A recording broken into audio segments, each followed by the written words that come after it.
come in with Jeff here. Go ahead. I'm Jeff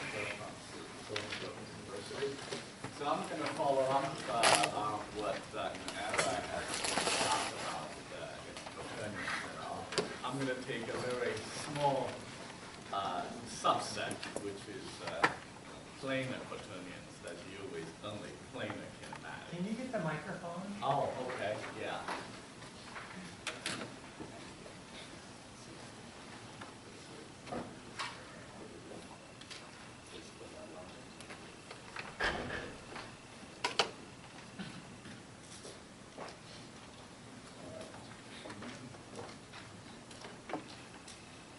Okay, can you hear me better now? Yep. Or not that much better? Was it on? Okay.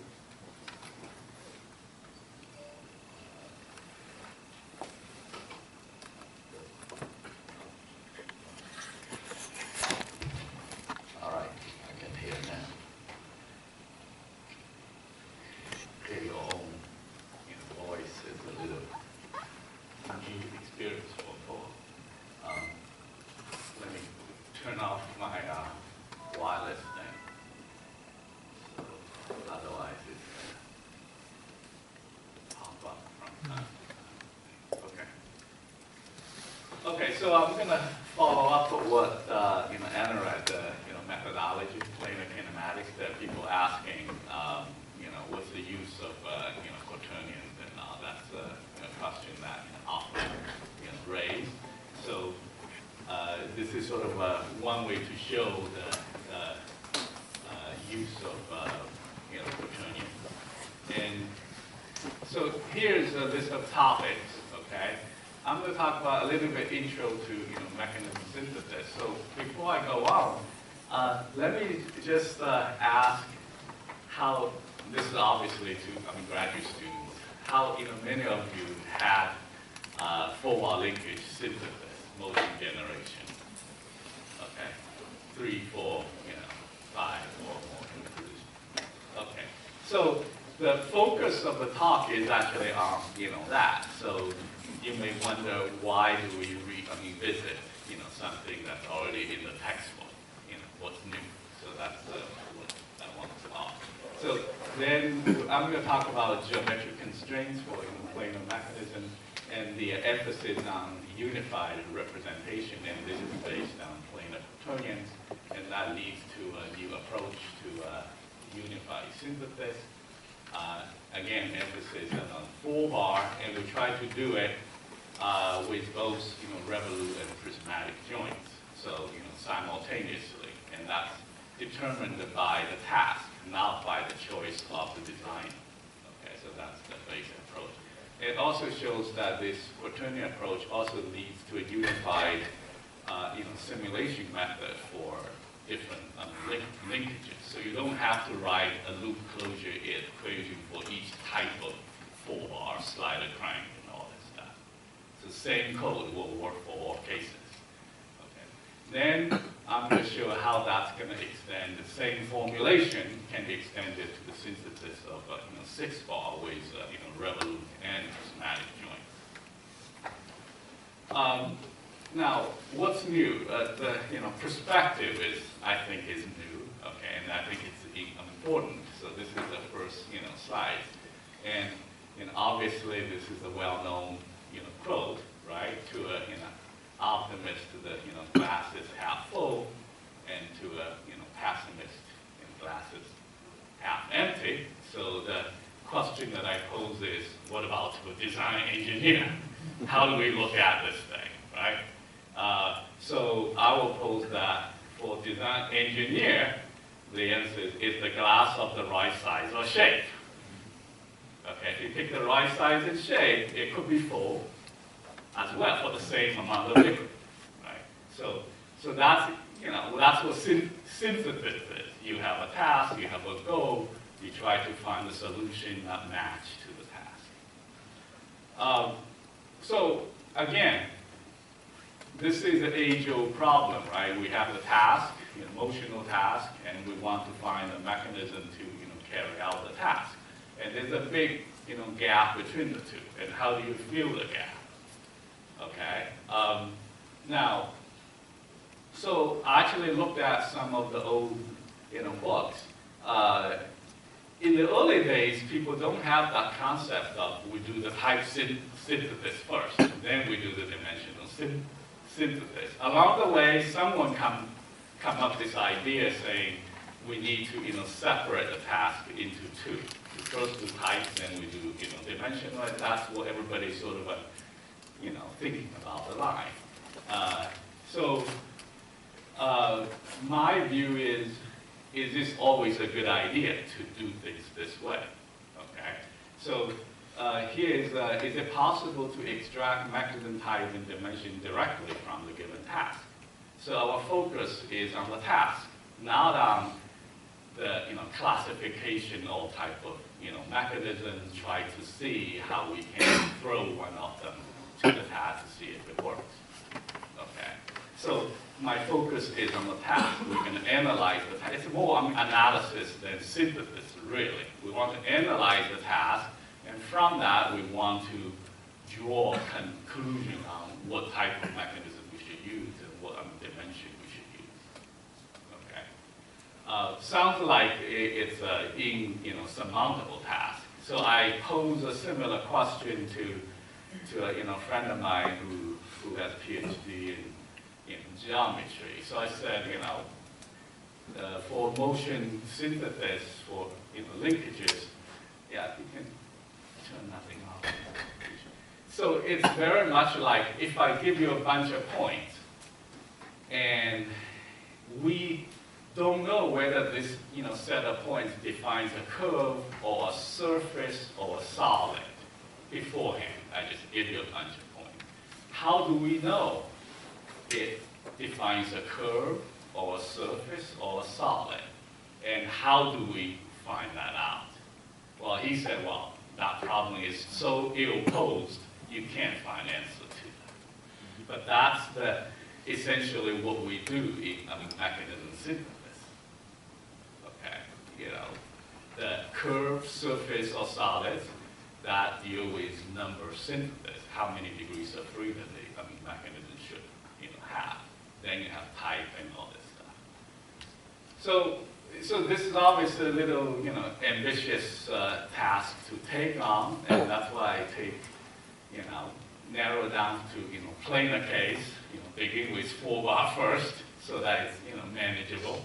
Okay. So here's the mechanism design process, top-down versus bottom-up. So the traditional view is the top-down approach. We do number synthesis, first of all, how many degrees of freedom of the mechanism that we should use, right? Then, topology. So assuming we use, revolute joints and sliding joints and links, how do we make the connections? Do we have loops, and how, many of them, and all this stuff. And once at that, we also have a choice of, revolute versus prismatic joints. Which one do you use? Then we do, dimensional synthesis. So that's the conventional wisdom. Okay. So I'm here to show that this, conventional. Obviously, it's not working very well, as we all know, because these parts are exceedingly difficult. And this, we have written a lot of papers on it. Right. Most of the papers are about dimensional synthesis. So it's this. So what I'm trying to do is try to go from bottom and up. So I'm given a task, and task of course has dimensions and all this stuff, dimensional parameters that you can compute. Okay, so I'm going to try to go bottom up to see if we can do dimensional synthesis together with choice of revolute and prismatic joint, perhaps even topological synthesis or even number synthesis, all from the given task. So we are not looking all the possible classification library of mechanisms that you can choose one. We only look at from the task maybe only a very small set of library of mechanisms will be applicable to the task that we have, and how do we make the connection between the two, and that seems to be elusive thing. Okay, and obviously I don't have the solution for all this stuff, but so this is the direction that I'm working on. So you have task-driven, I will call it bottom-up approach, and the traditional approach is more mechanism classification driven. Okay, so how do we approach a problem? So I draw ideas from CAD, namely reverse engineering, right? So you have a data cloud, and you want to fit a shape to it, and you don't know what shape this data cloud actually define, but you try to fit, and you figure out what the shape. You first try to fit the data, then once you get some kind of shape, you try to recognize what type of shape it is. So this is sort of a general approach that I'm taking. So if you give me 10 positions that a mechanism is supposed to go through, then how do we know what type of linkage we should use and what dimensions of linkage we should use? Okay. So obviously it's associated with constraints, and we all know that if we have a linkage that has revolute joint and sliding joints, and the motion is known as an algebraic motion, that we know, and every point on the link moves on the algebraic curve and all that stuff. So we do know sort of in the ballpark sort of what type of constraints that we could have, but we don't know specifically what's best for the task that we have. Do we use RRR or RPR or PPR? We don't know that beforehand. Okay, so that's the thing that we want to figure out. So the main idea here is that we try to convert a kinematic problem into a geometric one. I think if you just bear me, I think the only way to solve this problem once and for all is to turn off the Wi-Fi on my thing. So, okay.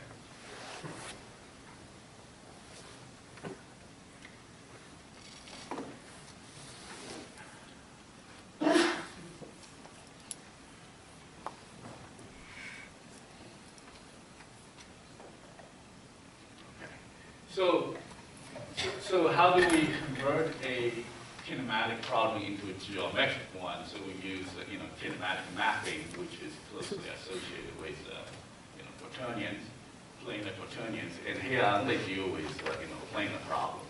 Okay, so convert a set of given position into a set of points, and then kinematic constraints become curves and surfaces and manifolds in the space in that image space.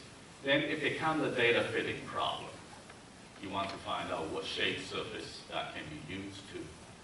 And we know something about the shape because the joints that we're going to use are, revolute joints and sliding joints. We don't know everything, but we know something about that. Okay. So first we do the data fitting. Now one of the challenges is that you have the mechanism, 4 bar, 6 bar, 8 bar, and then you have the task. You essentially, when you do the synthesis, you have two aspects you have to balance. You want to fit the input data, the position to be interpolated, but you also want to fit the constraints of the mechanism. That's what makes the synthesis problem really challenging if you don't know what type of surface or the constraint you want to use. Okay.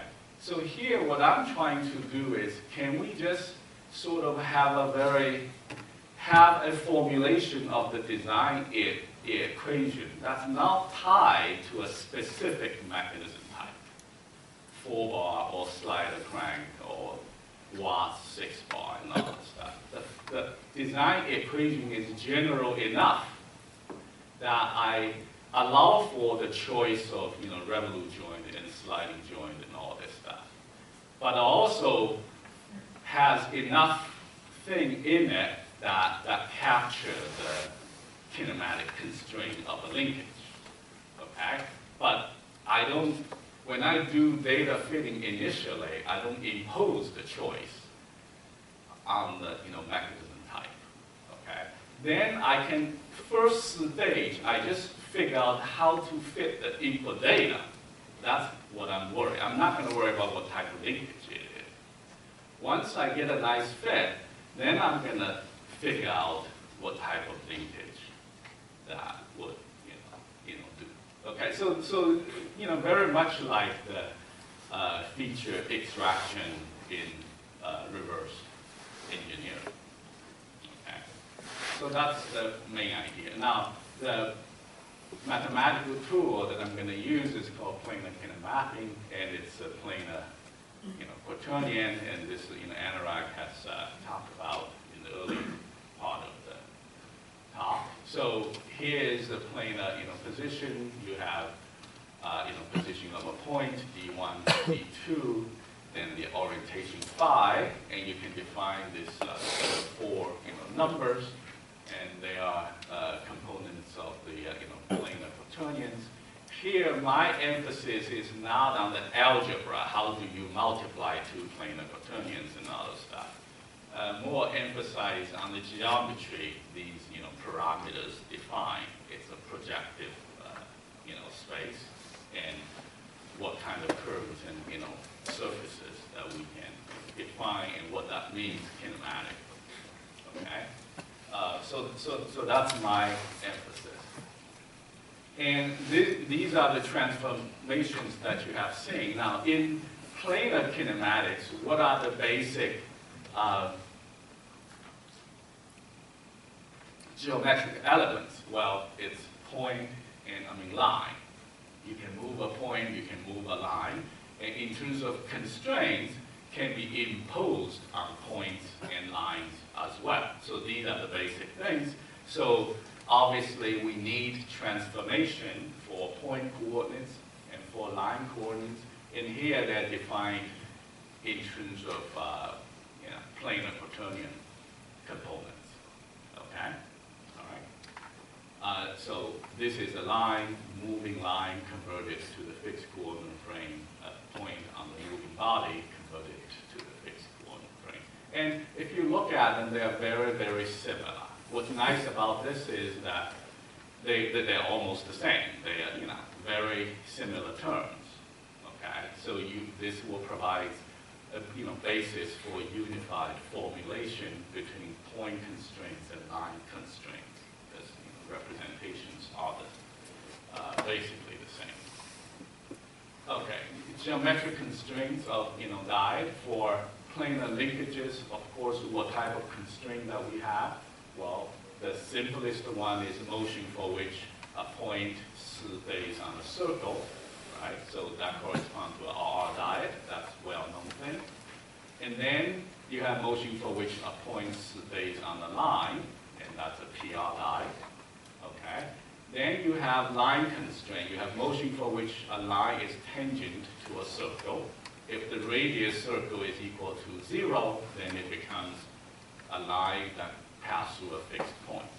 Okay, so that's the line constraint for the motion. And then you have, this corresponds to the RP Dyad, is R.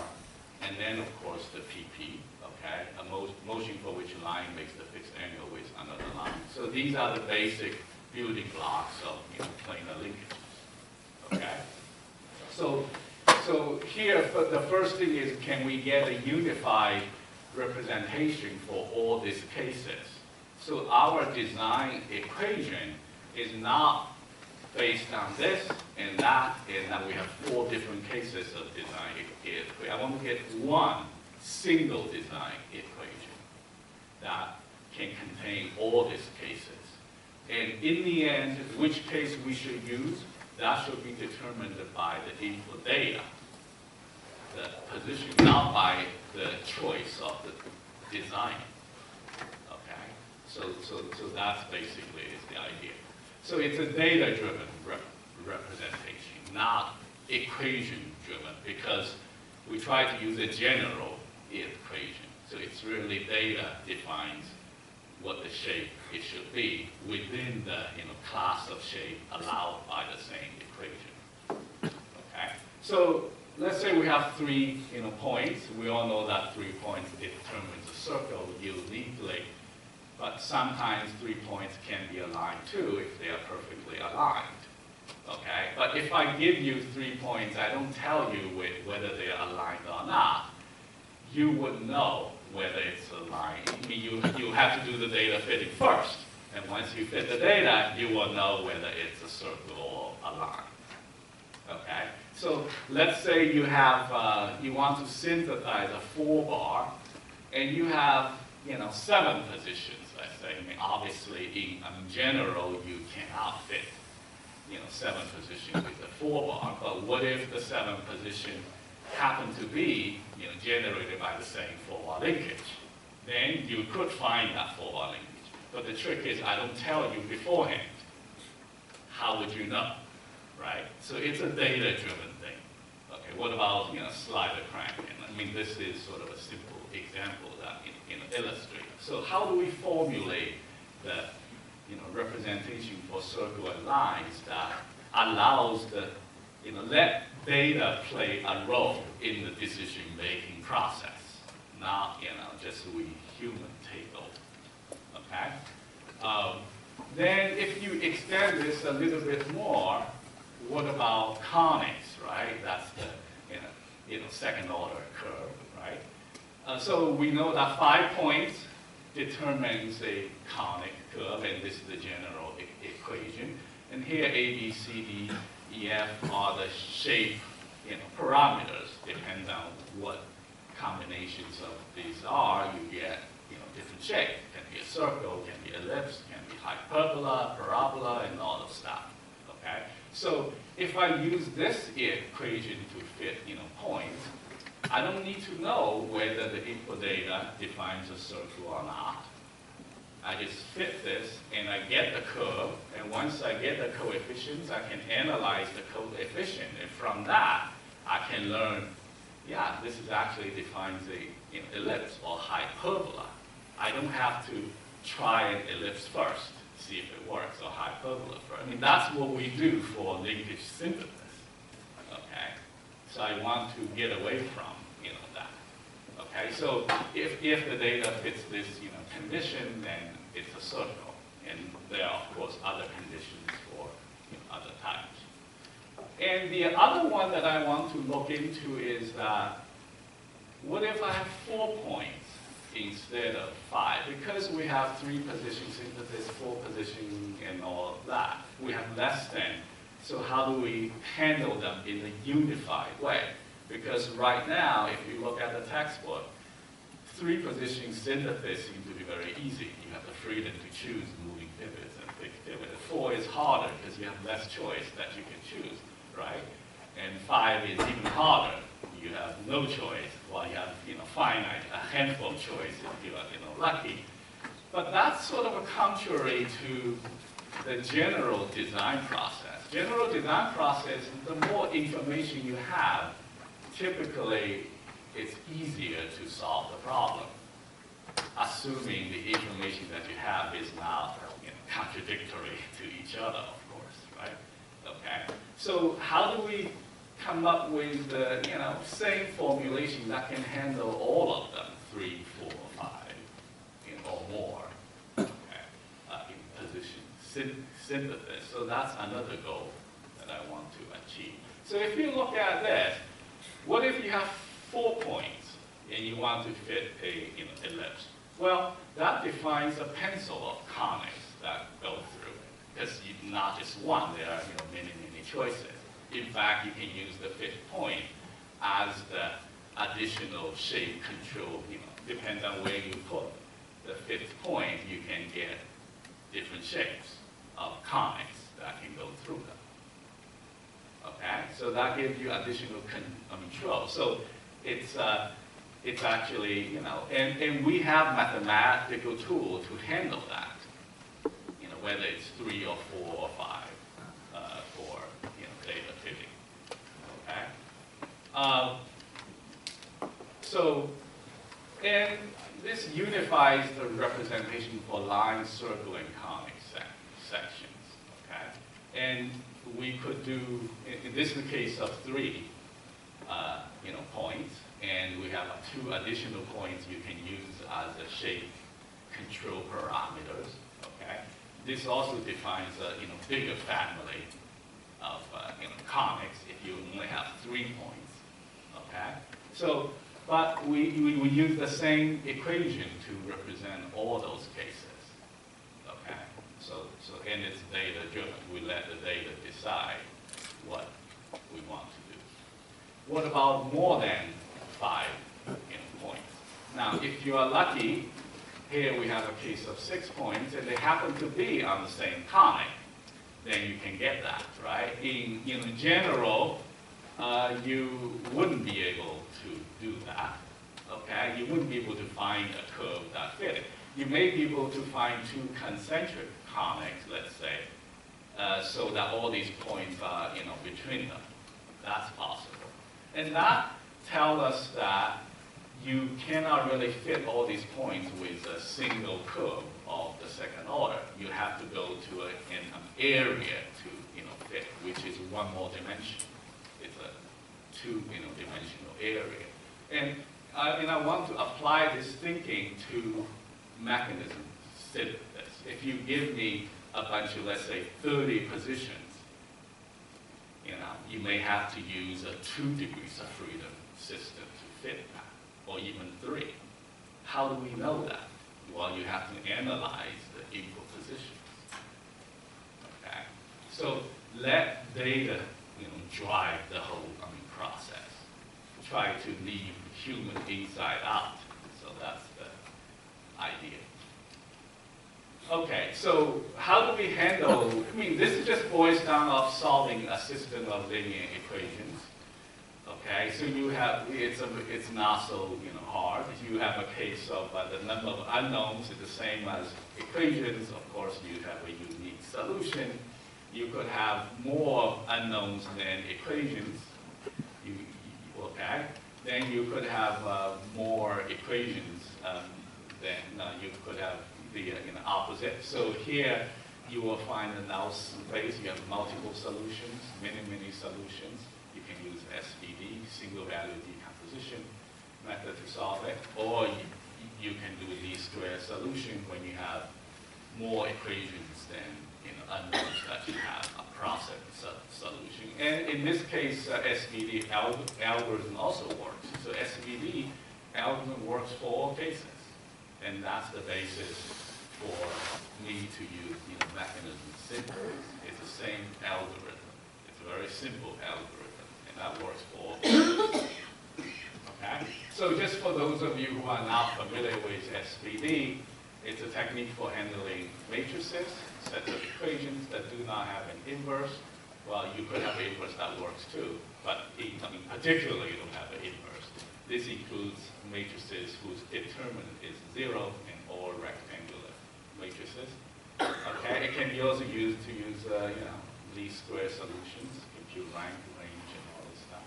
Null space, and in our case, we do a lot of null space analysis for, you know, mechanisms. And this is the SVD algorithm formula. You have a matrix, n by n, not necessarily a square matrix. It breaks down into 3. Okay, so W in the middle is n by n diagonal matrix of course singular values, which are the square roots of the eigenvalues of A transpose A. A transpose A will give you a square matrix that you can compute eigenvalues and eigenvectors. Okay, and then U is defined by the eigenvectors of A times A transpose, and B transpose is formed by the eigenvectors of A transpose A, which is both of them are square matrices with potentially different dimensions. Okay, so it's a very simple algorithm MATLAB has it, Mathematica has it. Okay, so here's an example just to show data fitting problem with using SVD. Here's, let's say we want to fit a quadratic curve here. Here we have, these are the unknowns, A, B, C are the unknowns to be found, and the rest are data points. Data points can be a lot, which is, this is the case, can be less than 3. That's another case, okay? In both cases, you could use SVD to solve it, okay? Works for both null space solution and least squares solution. But of course, for, linkages, we have R-joins, sliding joins. The geometric constraint that we are concerned with are circles and lines, as I have talked about. So first of all, we need a unified representation of circles and lines, and here's the equation that we use. Okay, basically when A0 is equal to 0, then we get an equation of a line. Okay, if A0 is not equal to 0, we get an equation of a circle. So the coefficients A0, A1, A2, A3 are called homogeneous coordinates of a circle or a line when one of them is equal to 0. So if we use this equation to fit a bunch of points, and we know that it's either defines a circle or a line, just these two possibilities, let's say, right? So you can extract these coefficients. If A0 is close to 0, is equal to 0, we know it's a line, okay? If it's far, it's a very big number, then we can actually calculate the radius of the circle from that too, okay? So basically the choice, whether it's a circle or line, is determined by data, okay? So now that we have a unified representation of the circle, which I rewrite it in this form, so that this is a linear portion and this is a quadratic portion. So when A0 equal to 0, we get a linear equation. So here's the constraints for our Dyad. We have a point, we have a rigid body motion for which a point lies on the circle. And this is the point coordinate transformation. So if we substitute this into here, and small x is the coordinates of the moving pivot, okay? If we substitute them in,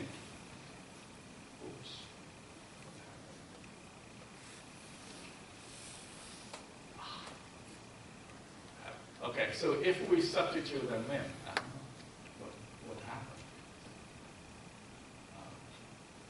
So if we substitute in, and this is substituting to a circular constraint, this is what we get. Okay, we substitute this one in. Okay, the slides is a little bit heavy, crazy.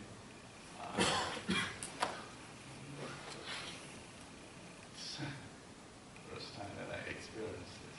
I don't know why.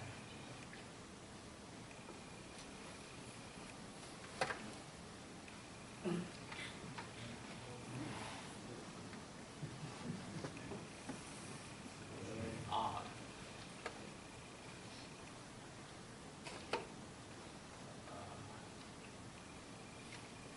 It's only PR. Yeah, I have trouble getting all the information from this.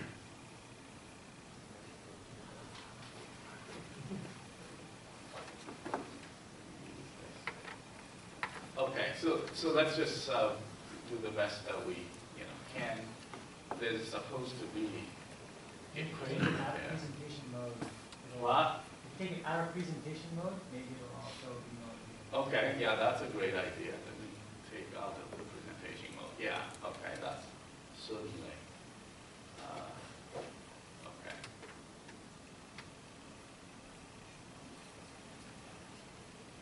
Okay, so this is what that equation somehow is missing from the presentation mode. So if you substitute in, we get this equation, and we have these are quadratic terms from the planar quaternion coordinates transformation, and these defines the input position. Okay?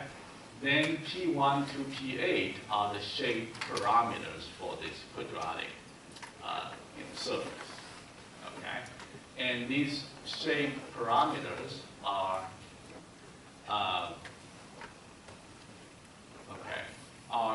defined by the coordinates for the circle, as well as choice of the moving pivot, x and y. Okay? Now, for traditional approach, people have used planar quaternion for mechanism synthesis. That's not new, right? What people have done is people try to solve A0, A1, A2, and XY directly. And that equation is very messy. You have to solve a system of quadratic polynomial equations, and it's just not so easy to solve.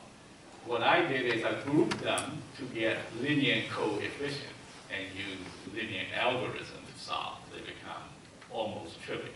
Okay. Now, so there is so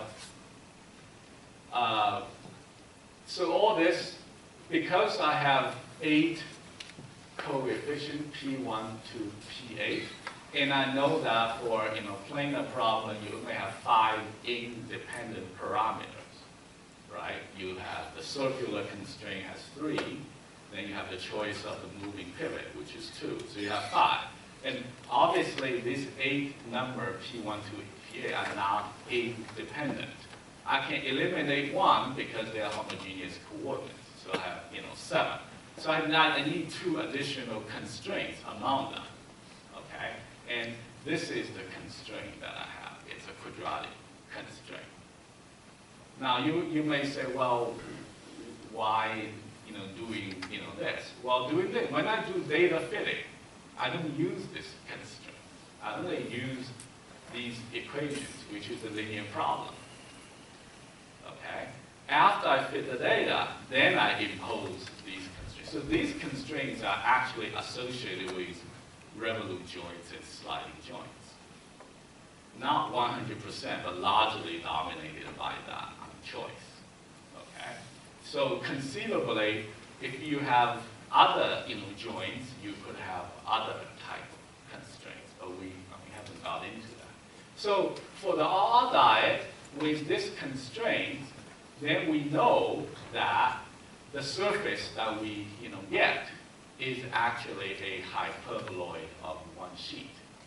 It's actually a circular hyperboloid of one sheet. If you don't have this constraint, this can be a ellipsoid, can be, it's a much more general class of shapes. Okay? All right? Only those that satisfy this constraint are hyperboloid one sheet. And that geometric result is well known in Mike McCarthy's book, Intro to Theoretical Kinematics. He has all this. Okay? So then we do the same thing for PR diet. PR diet is point on the line, in which case the A0 is equal to 0. So the constraint is no longer a circle, but a line.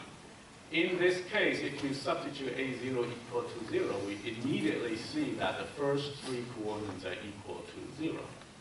Right? So if you try to extract P1 through to PA, and you happen to see the first 3 coordinates are equal to 0, then you know it's a PR diet. Okay? You don't have to make that choice. It just data defines what that is. Okay? And in this case, the constraint manifold becomes a paraboloid. Okay? Which is defined by this equation. Same equation. Okay? And what about RP diet, which is line tangent to a circle? And in this case, you use line coordinate transformation, and this is the constraint equation for the circle. This is the line equation of a circle. Okay? So if you substitute them in, again, you get the same equation, but the p's are different. okay, but this is the same. You will find P1 equal to 0, P4 equal to 0, P5 equal to 0, okay? So again, if you do a data fitting, you find that P1, P4, P5 equal to 0, then you know it's an RP Dyad, okay? It's an all unified formulation. Then, of course, last case is the PP Dyad. I'm not going to go through this, and you have more zeros. You have first five, they're all zero, then you know it's a PP Dyad. But all of them can be represented by this equation and this two constraints, all of them, okay? So when we do data fitting, we use this one first. We find all the possible solutions, given 5 or 6 or whatever position that we have, we find all the possible solutions for P. Then we check this one to see we want to make sure they satisfy this constraint as well, and we solve it. So this, in first part is a null space analysis, very simple to do. Second part is solving two quadratic equations, which is not that hard either. So this is a summary of the unified representation that I have talked about, and it integrates the dimensional synthesis and type synthesis. And here type only restricted to R and P joints. Okay. Any questions so far? Yeah. Full screen. Oh, okay. So I hope it works. Why? No, you can just make the Okay. software. Okay. No, yeah, okay. All right. So, okay, so again, this is summary of the existing approach and our approach. Existing approach, we use the constraint parameter, kinematic parameters directly. Okay, coordinates for the circle, choice of point coordinates, choice of lines, and you solve them. And turn out that it's, nonlinear equations, large set of quadratic equations. It's harder to solve. Our approach to use homogeneous coordinates, linear, okay, much easier to solve. This is sort of one of those cases that you have a new formulation that could do more, but also computational cost is actually less. We're kind of surprised by it. Yeah. Go back to two slides. Yes, this one. Yeah. So if you have multiple zeros, you get one specific type of mechanism. Correct. And if there's no zero, there's basically the RR. Right. Right. Yeah. But numerically, zero doesn't happen a lot. Sure. I So mean, does that mean it's you have, sufficiently most small. of the time you have RR joint? Or you could have case of R joint, the radius R is 10,000 miles, so you will say that's a P joint, right? Okay. So you can maybe set up some kind of slide graph. Yeah, you can have a threshold on that. Depends on the accuracy that you want to do. In real life, you always have errors, right? Prismatic joint is not a perfect line, and circle, revolution joint doesn't give you a perfect circle. So you can actually go back to data fitting and try to, if suppose these parameters P1, P2 are very small, you can go back to data fitting and make them zero, right? You could, but you could just do a threshold. And this become more pronounced problem when you do approximate synthesis. Exact synthesis it's actually not a problem. But for approximate synthesis, then yes, something. But we'll, I don't view it as a problem. I view it as an opportunity, right? So when you have a revolute joint, that radius, that link is very, very long. And sometimes it doesn't have to be very long. You have a design constraint saying your linkage has to fit within the box. If your one of the link is so long doesn't fit, that's not acceptable, right? Could be that too, not just mathematical sense. Could be practical constraint. Then you just have to explore other possibilities. So the goal here is not really to synthesize a particular linkage for a given task. So what I really want to get at is, given a task, what are all the possible linkages that are out there that can fit this task? That's what I want to find. Then if you have additional constraint, can be velocity, acceleration, even force constraint, you can filter that out. I want to get all the possible ones that can fit this. Okay, so not just about synthesizing a single linkage for the task. Okay, so the procedure is a two-step data fitting. First is the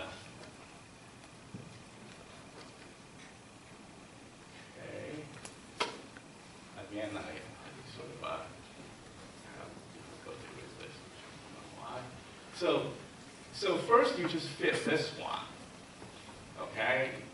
Let's say you have 5 given positions, you have 5 equations like this. You solve a system of 5 equations with 8 unknowns.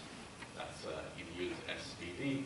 Once you find the solution, then you make sure what you find, all the P's, actually satisfy the satisfy the 2 constraints that we want. Okay? And that is the reason our algorithm is so much faster than anything that's out there. Okay? Even just for straightforward linkage synthesis. Okay, so here's a case for 5 position synthesis. I start with 5 because 5 will give you, definite answers, right? We know 5 position will give you 4R in Gen 1. We'll talk about that. So given 5, positions, then you get 5 linear equations, okay? And these are the input data. This is a 5x8 matrix, and we try to find a solution for this, and we do null space analysis, of course, right? And now, okay, this is actually without, I apologize for this thing. This is actually made for, how do I go back to it? Otherwise, because the figure, blocks some of it.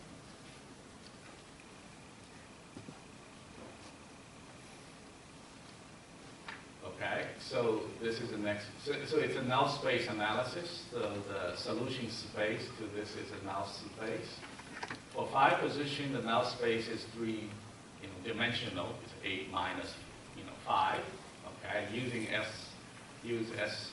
SVD, there will exist 5 zero singular values, and their associated singular vectors form the basis for the null interface. So you do a singular value analysis, you find a singular vector, and linear combination of this defines the potential choice for P.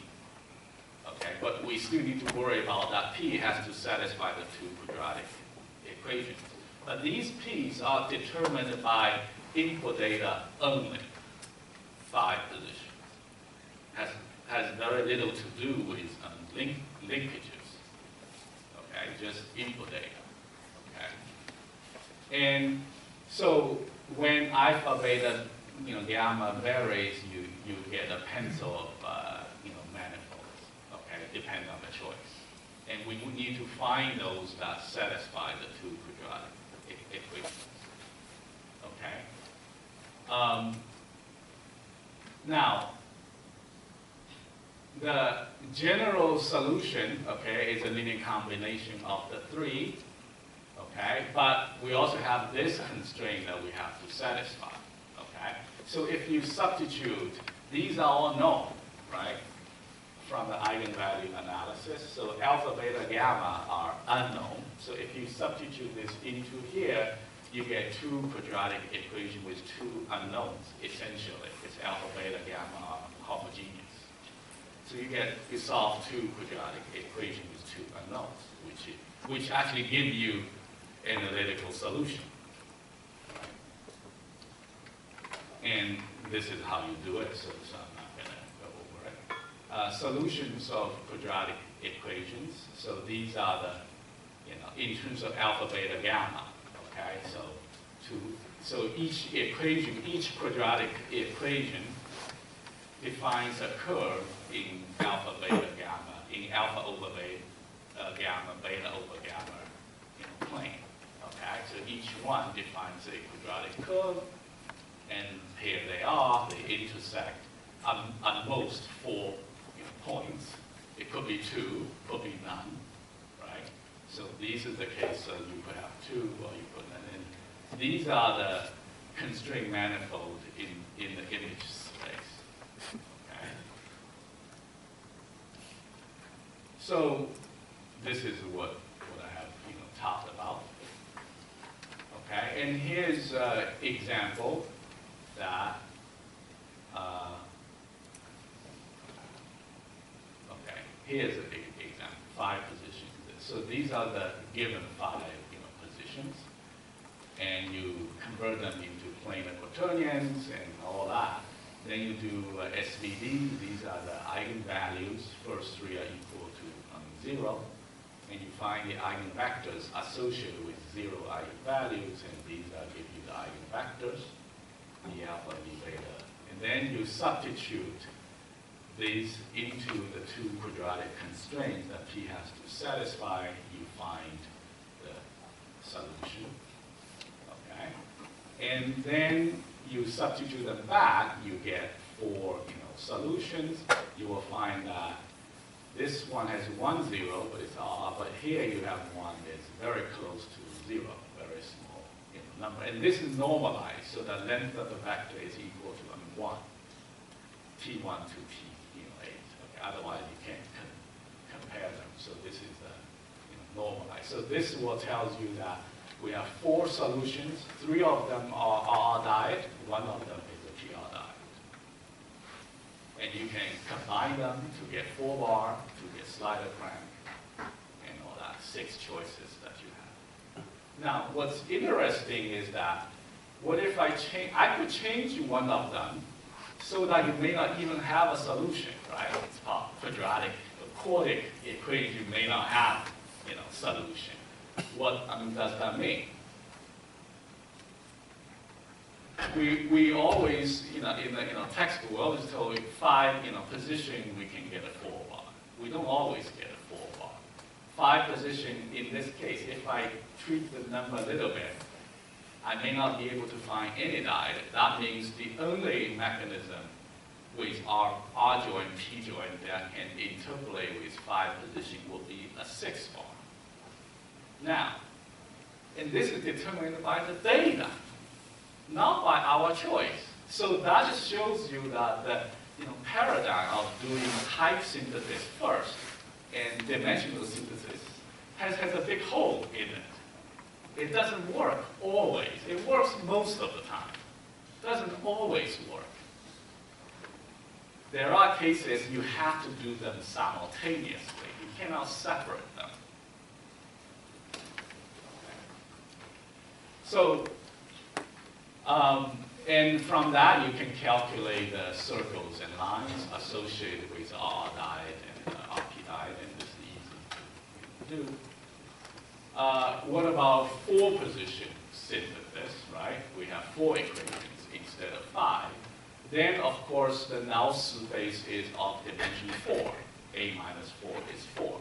So you have 4 eigenvectors. So your solution space is actually bigger, as it should be, because we have less constraints. The input is 4 position instead of 5.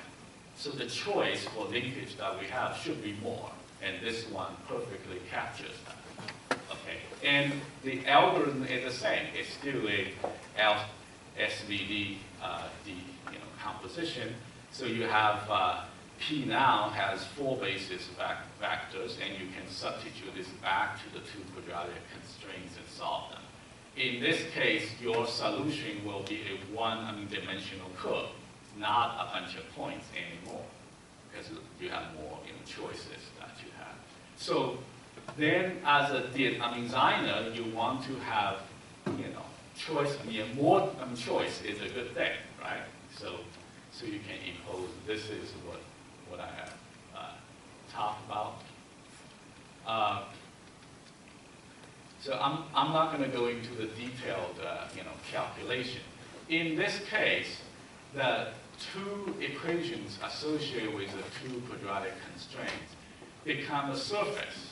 Before, for phi position, it's intersection of two curves.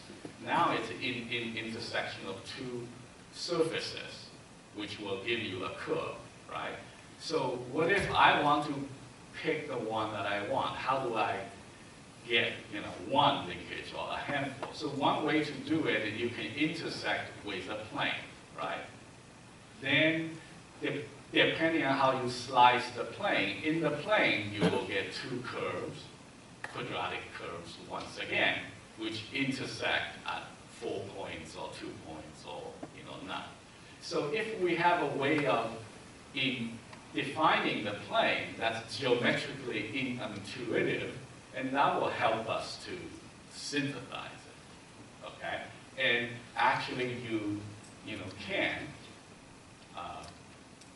So how do you impose additional constraints? Now, we all know that for 4-position synthesis, we have circle point curve and center point curve, right? That's classical. You pick a point on that curve, that will define the choice of 4-bar that you have. Here we can do similar thing, but looking at from a different perspective. So we don't have to pre-compute those points. All we need to say is, for fixed points, I can define a line where the fixed point is supposed to lie on. I can pick a line in the real space because that's a choice that I have. And then it will calculate the rest of it. Or I can pick a line in the moving space, pick the line where the moving pivot is supposed to lie on. Or I can add the 5th position, right? It turned a 4-position synthesis problem into a 5-position problem, then you can get a handful of solution. What's amazing is all this can be converted into the plane that I talked about. All of them can be converted into an equation of a plane. So the same formulation works for all cases. Okay. So this one tells how to actually, do it. Okay. So you have we can impose a line saying, in addition to 4 positions, we say that fixed pivot has to be on this line. We input the position of the line in the process, and it's going to give me hopefully 2 or 4, more, or 1 or more linkages. Okay, this is a linear equation, and we could also constrain a moving pivot. It's the same process. Okay. So this corresponds to different planes. So we can map the physical constraints in the real space into this formulation that we have. Then we can use the same algorithm to handle all of these choices. This is the result for fixing one of the planes. We have intersection of 2 quadratic curves. Okay. We can also constrain the moving pivot. This is the process of doing this. I'm not going to go through it in detail, but the idea is that it's going to convert to the same. So you can impose a line in the moving space saying the moving pivots, I don't know where they are, but they have to be on this line. Okay, and the rest is figured out by the algorithm. So these are the planes, and these are the intersections of one once again, two quadratic curves. The last one, of course, I can add the fifth. 1, 2, 3, 4. I can add the fifth position to turn a 4-position problem into a fifth one, of course. But the point is, all this can be handled by the same algorithm.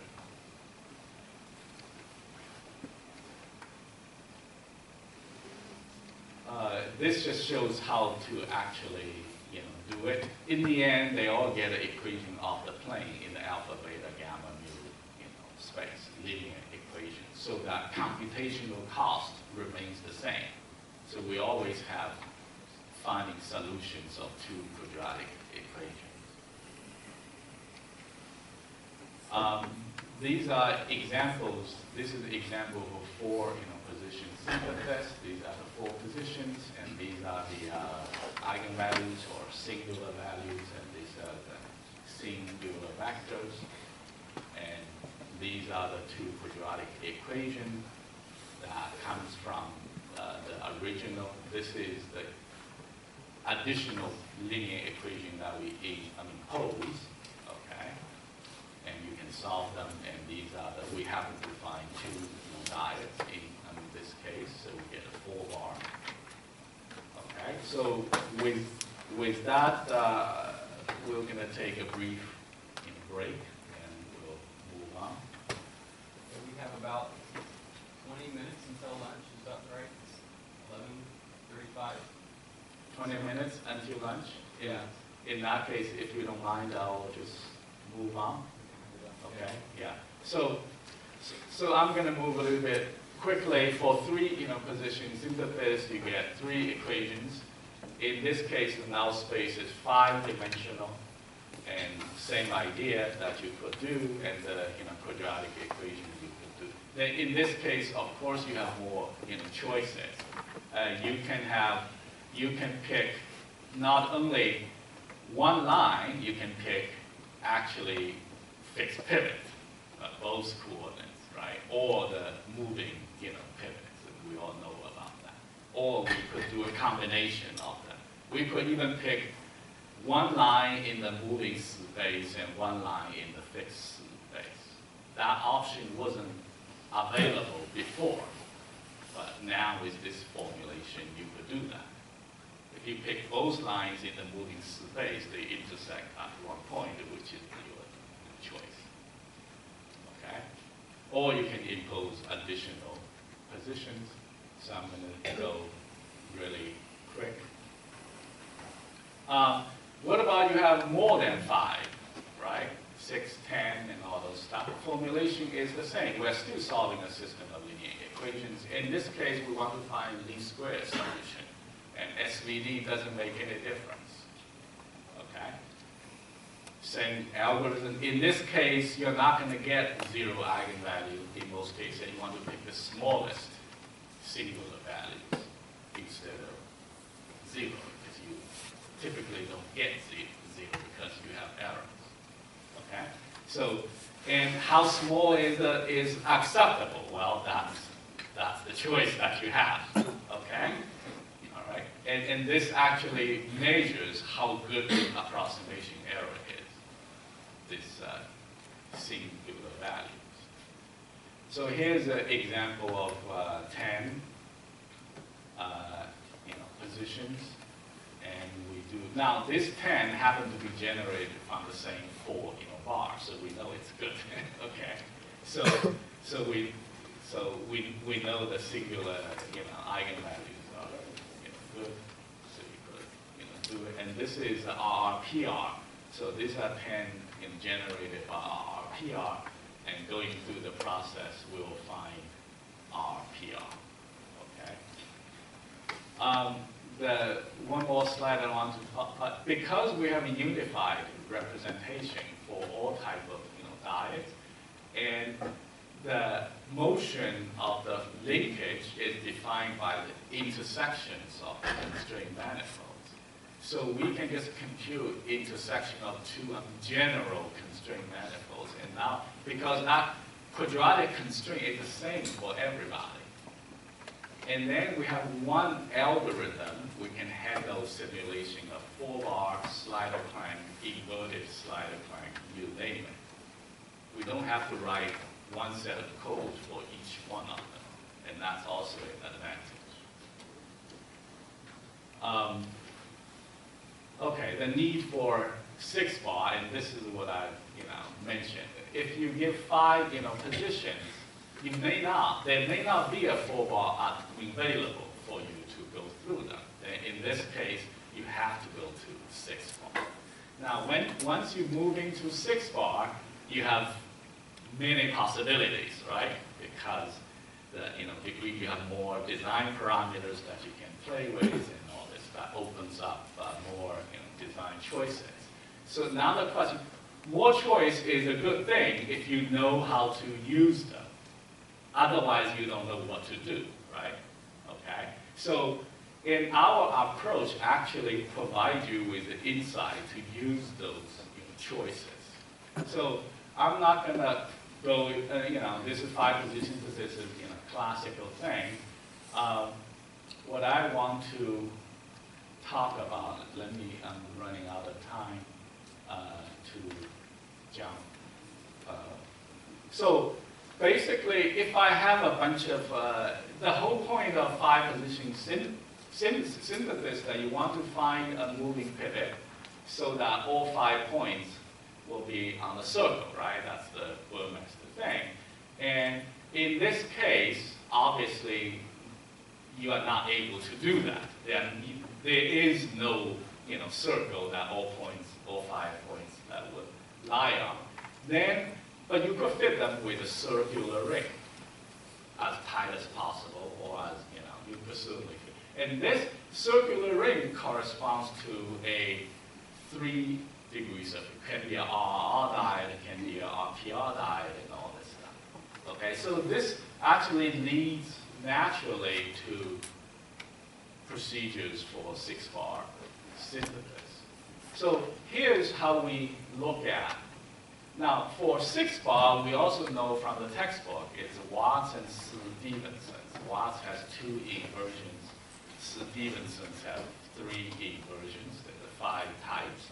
It's named by people who accidentally discovered them.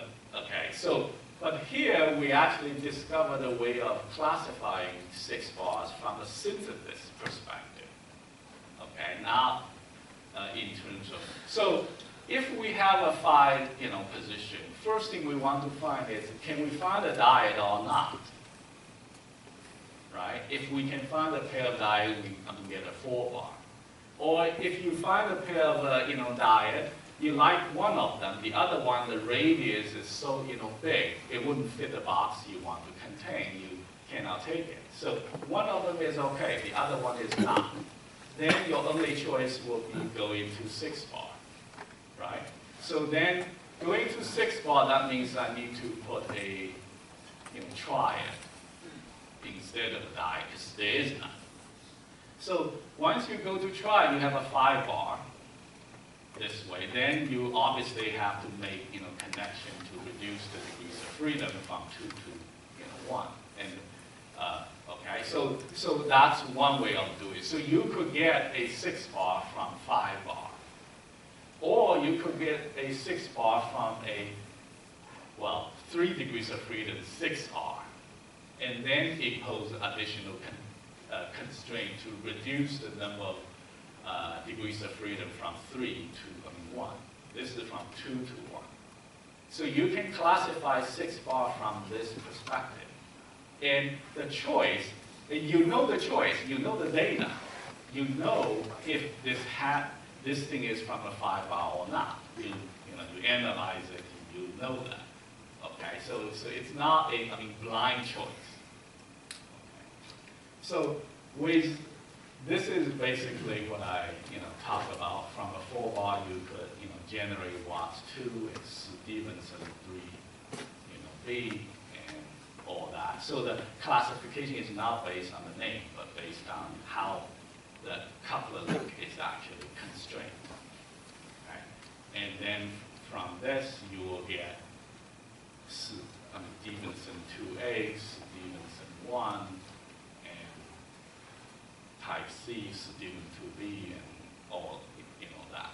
Okay, it's actually based on the data that you have. Depends on the data that you have, you will know which one it falls into. Okay, so, and one thing that I didn't say that this approach also works for, this also works for sliding joints as well. Although all these pictures are on the revolute joint. Sliding joint we can automatically handle. Okay? So this is some of the literature for 6-bar synthesis, and some of this stuff are known, and ours is based on, Mike has done, Mike will be giving a presentation of that. So I think I'm gonna stop it. These are just more examples for 6-bar synthesis with 5 positions. Okay. More of the same thing. So Anurag has, we actually implemented this on the iPad, iOS system, and Anurag gonna demonstrate what we have so far. We don't have 6-bar yet, but we have 4-bar, but with this algorithm. So with that, I know that it's not exactly school, it's more in the overview of what we have done, not a lot of details. But thank you very much for taking the time.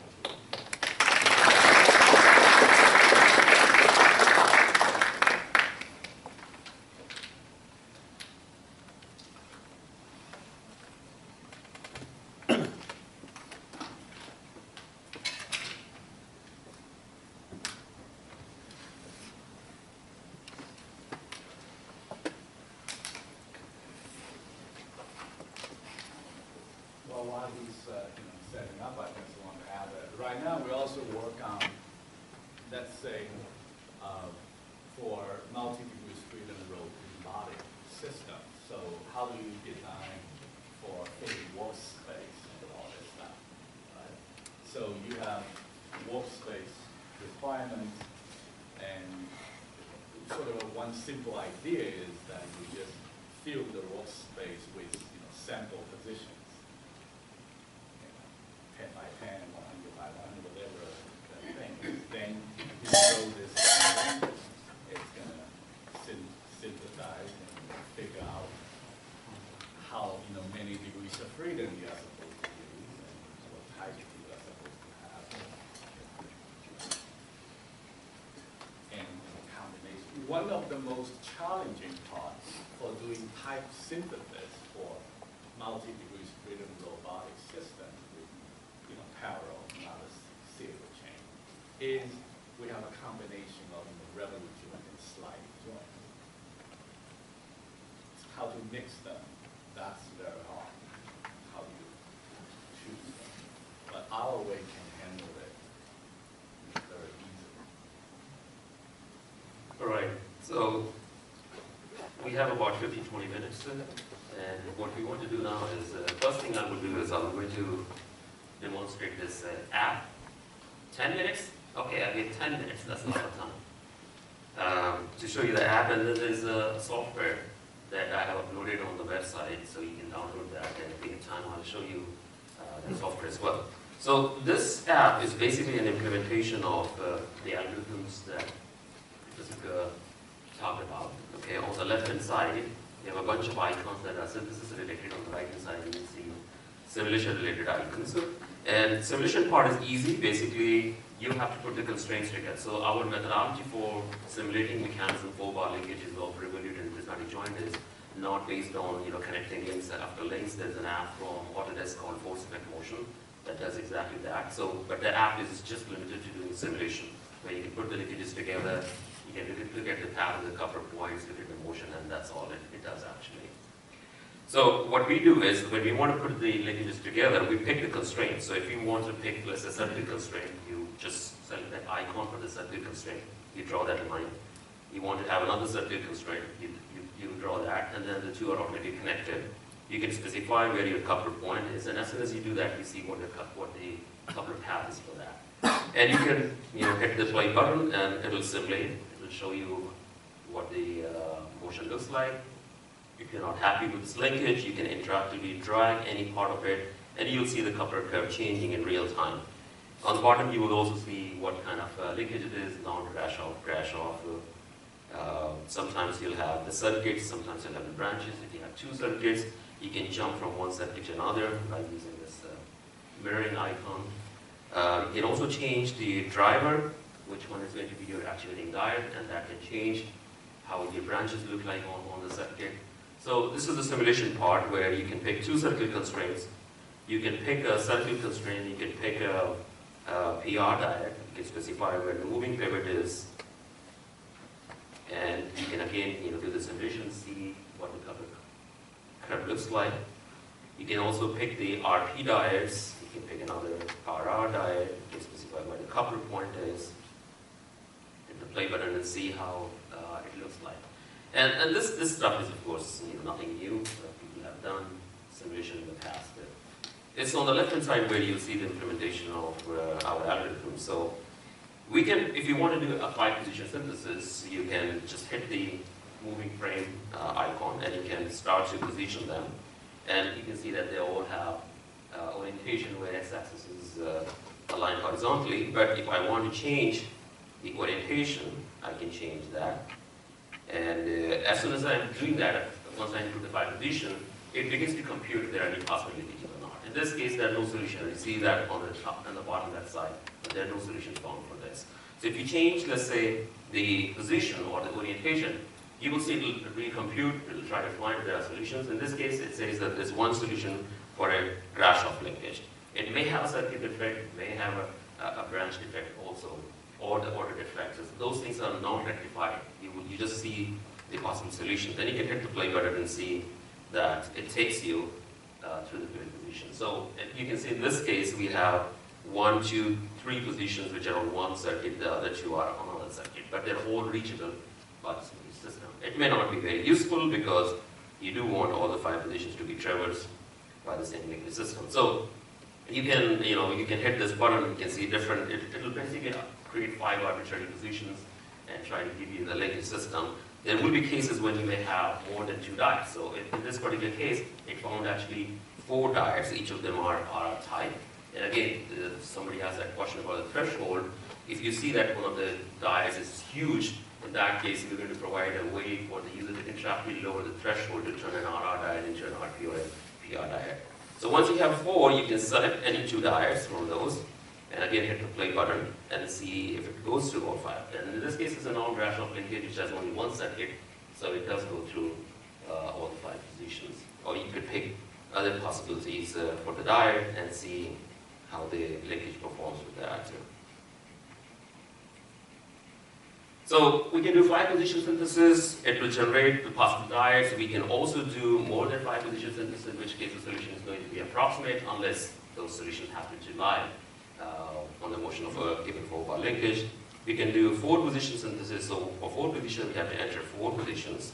And of course, I'm going to change the orientation slightly so that we can get a possible solution. And then I hit the fixed line icon. In this case, the implementation is that we will provide a fixed line. So we want our ground pivots to lie on this fixed line. In this case, it points to solution. There's an RP, there's an RR. You select them, and you can hit the play button, and you should be able to see that the linkage is actually moving through the positions, as well as a fixed pivot is on that particular line. We can do 3 positions. We enter 3 positions. And we can now specify 2 fixed pivots. In this case, we specify 2 fixed pivots and see if it finds any solutions. It doesn't, so we have to change things a little bit. It's a little bit flaky. We're still working on it. Okay, so that's it for the app itself. We have a few more minutes. So if you get time, you can download the software from the website. the Kinematic School website. And it's the icons over there are exactly the same as what you're seeing over here. So you feel at home. There are a few functionalities that are not enabled in that particular version. We don't have 3-position and 4-position synthesis, but you can definitely put the linkage together. You can simulate it. You can do 5-position synthesis. You can do more than 5-position synthesis. There are a few things that are offered in that app that are not offered here, which is that you can see the branches. You can see different branches, and you can switch from one branch to another circuits. We do not have 3 and 4 position there, so there will be things that are not there, but it works on Windows platform. We don't have a Mac OS X version. Feel free to download it, run it. If you have any questions about the software, I'll be here for today and tomorrow, so you can ask me. If you want to play with this app on the iPad, all right, thank you.